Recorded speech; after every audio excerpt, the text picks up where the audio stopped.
clear for you, the more you develop. Okay, so that gives you a little bit of background as to the different main types of psychic areas. Now, one of the really clear questions that come up quite a lot is to define the difference between a psychic and a medium. A psychic is somebody who picks up information through energy, so that may well be picking it up through the auric field, it may be picking it up from another person's consciousness, it might be picking it up from a guide or an angelic influence. It's also about looking into energy moving forward.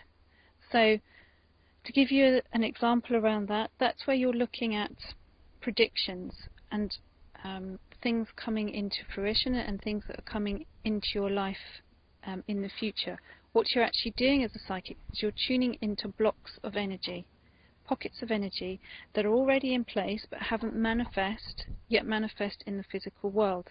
So what happens with that is when it's not manifest in the physical world, what you're doing with it is you're picking up on the information before it starts to occur. Okay, so the likelihood of it occurring in the physical realms is pretty much thereabouts, dependent on the person. Obviously we all have free will, so we can change directions here and there, so we will do, but it's likely that that outcome will be what comes as something that's already focused for that person's future. Okay, so a medium is there specifically to have an understanding of, or to give you an understanding of, or proof of life after death.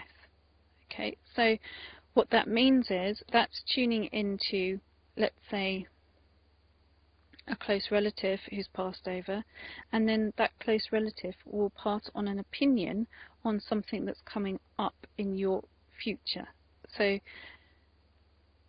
what happens with those who've passed over is they have access to the energy just before it becomes manifest in your physical world, but it does rely on their view and their opinion. Okay, so I hope that makes sense. Now, some of the advantages of enhancing and